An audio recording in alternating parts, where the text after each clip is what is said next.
আসসালামু আলাইকুম। আশা করি সবাই ভালো আছেন। আমিও আপনাদের দোয়ায় ইনশাল্লাহ ভালো আছি। আজকে একটি নতুন ব্লগ নিয়ে আইছি। আসলে আমি এই মুহূর্তে গাছে, আপনাদের এখানে গাছের উপরে আজকে প্রচন্ড গরম, তাই একটু গাছে আইসা বসে দিলাম। একটু আগাত উঠি গাছের, তাদেরকে দেখাই। এখন বর্তমানে গাছের আগায় একটু উড়ি, চেষ্টা করে আগাত উড়াই। একটু বসালই শক্ত করে, তারপর একটু কথা বলি। দেখেন এর মধ্যে আমি একেবারে গাছের আগাই।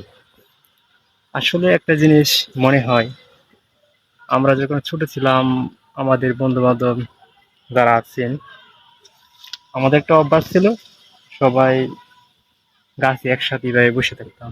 ভেবে দেখেন, ডালপালার মধ্যে, এসবের মধ্যে বসে থাকতাম।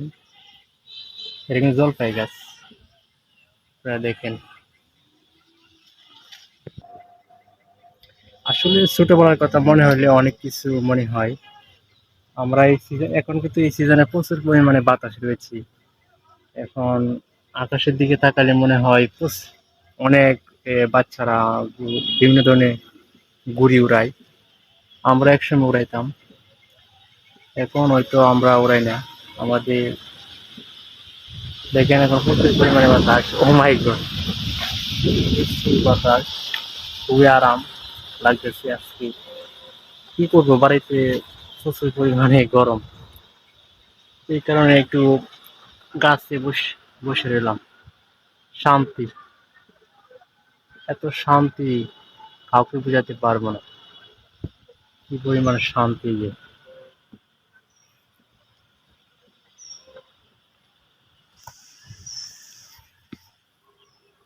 দেখেন আমার চারপাশে গাছ রয়েছে প্রচুর পরিমাণে। দেখেন প্রচুর পরিমাণে গাছ রয়েছে। এটা কিন্তু আমাদের পাশে, এটি আমাদের গ্রাম, পাশে আমাদের গ্রাম। এখানে এটা দেখা যায় রাস্তা, এখান থেকে রাস্তা দেখা যায়। এটা আমাদের রাস্তা পিরিজপুর যাওয়ার। এটা দেখা যায় আমাদের আম বাগান, পেঁপে বাগান, অনেক কিছু আছে। আপনারা দেখেন, অনেক কিছু আছে।